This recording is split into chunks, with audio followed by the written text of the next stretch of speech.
السلام عليكم ورحمة الله وبركاته. أهلا بكم من قناة سلمى. النهاردة هحضر معاكم طريقة عمل عيش التورتيلا أو خبز الشاورما. طريقة سهلة جدا. طريقة الفرد، وهقول لكم طبعا المقادير والحشوة. طبعا الحشوة اللي انت عايزاها، عايزة شاورما، أنا هنا الحشوة بتاعتي عاملاها برجر. يعني زي ما تحبي طبعا الحشوة دي واللي تناسبك.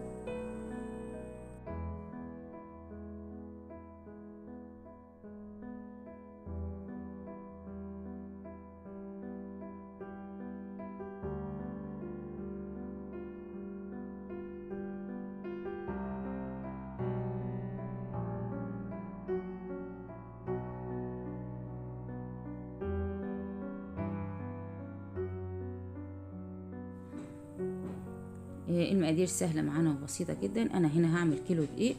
نحتاج عليهم زي ما انتم شايفين كده نص معلقة ملح، وتقلب الملح خالص كويس. وهنضيف حوالي كوباية إلا ربع زيت لكيلو دقيق، كوباية إلا ربع زيت. وهنضيف هنا معلقة سكر، هنحتاج معلقة سكر. بس نبتدي الأول نقلب الزيت كويس كده بالدقيق خالص.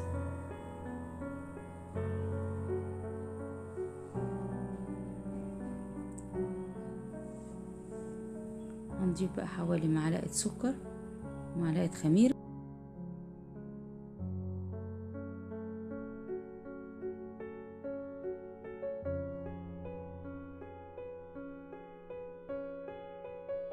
كده ضفنا كل المواد الجافة كده مع بعضيها. هنبتدي نقلب. طبعا احنا ضفنا الزيت، عايزين الزيت كله يتقلب كده بالدقيق بالطريقة دي. طبعا المية بتحطيها حسب ما العجين يلم معاكي. محتاج مية دافية للعجن.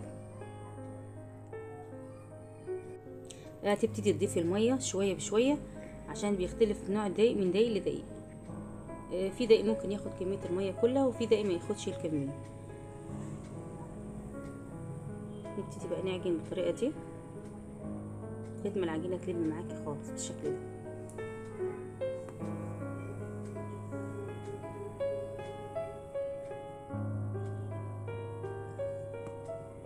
لحد ما العجينة كلها تلم معاكي.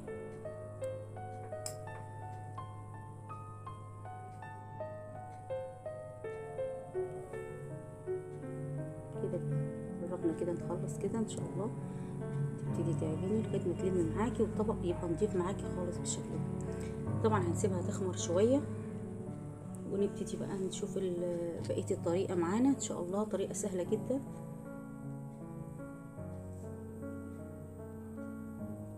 كده بعد ما لمينا العجينه خلاص كده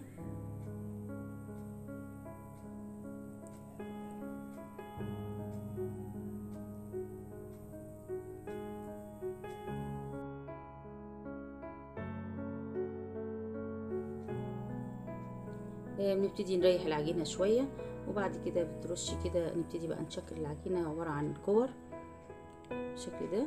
ترشي دقيق كده الاول عشان ما يلزقش، وبعد كده بتشكلي كور كده حسب الرغيف اللي انت عايزه تعمليه بالشكل ده.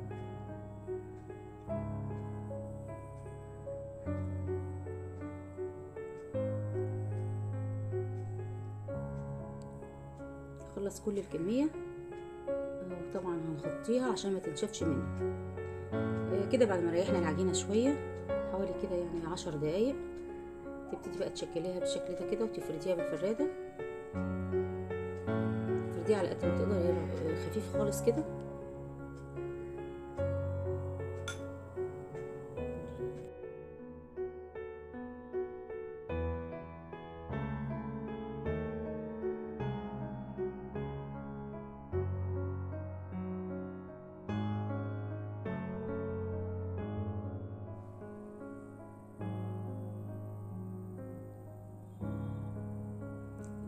طريقة التسوية معانا هتكون بقى هنحضر هنا صينية. أنا عندي هنا شبكة شواية وحطيت عليها الصينية.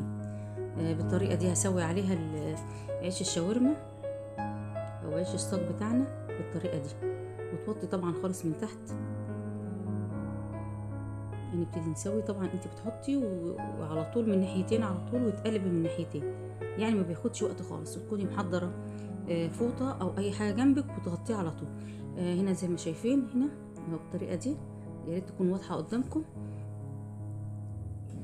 طبعا بتقلبيها على الناحيه التانية على طول بالشكل ده.